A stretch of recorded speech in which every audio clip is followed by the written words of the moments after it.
Madam Speaker. Madam Speaker, is indeed a privilege for me to stand here and thank God that when I cast my eyes across the House, I see only two people, who are there on day one of the second Senate, which is the first Senate in this generation.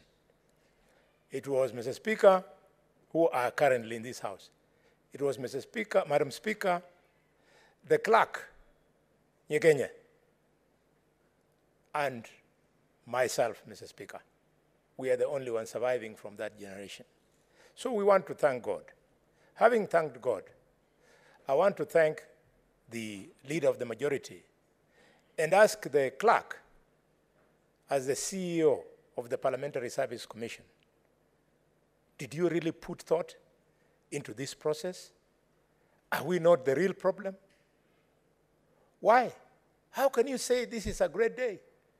When we have demeaned ourselves, we are reducing celebration of a national institution that changed the trajectory of development in this country, that brought tarmacs for the first time in the country, build level 4 and level 5 hospitals, teaching and referral hospitals for the first time in this country. We are celebrating it through a motion late in the evening. Today, life should have come to a standstill in the entire Senate so that we celebrate this day in a proper manner. We are demeaning ourselves. And I challenge the CEO, who is none other than the clerk. They have failed us. I challenge the Speaker. I challenge the leader of the majority. The resources are there. I know for a fact there is nobody in the current government who would not have supported a proper celebration of this Senate. Having said that, Madam Speaker, I want to tell members that this agitation of more funds and more funds and more funds to county governments, we should temper it. Temper it with questions of, when we send the money, what does it do? 10 years ago, Senator Oburu, we gave devolved units 210 billion. And this year, we are going to give them 385. If you go in each and every one of those counties 10 years ago, the governors came out of their starting blocks like bullets.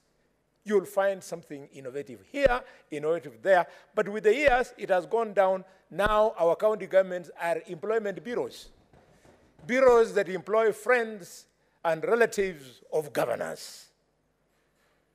Let us insist that the money going to county governments should be for development, and it should meet the mandatory 30% provision in the County Government Act.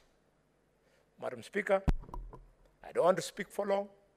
I'm so proud of you, and I know for sure that this little resistance that you're hearing from here and there will end with time, because in these 10 years, senators have become MCS, MCS have become senators, women MPs have become governors, governors have become senators, people like Khalwale, who resigned my seat as senator, have since come back to the Senate. So the will is evolving, and I know that the common sense of the entire country will one day in our lifetime realize that you need to give Senate its position. I conclude by speaking to the issue of devolution in Belgium. In Belgium, the devolved governments are more resourced than the national government, the federal government in Belgium. In fact, if you go to Wayne, the Wayne state gives financial support to the federal government. This is where I want us to take Nairobi, so that people should not take Nairobi. Thank you, Madam Speaker, I support.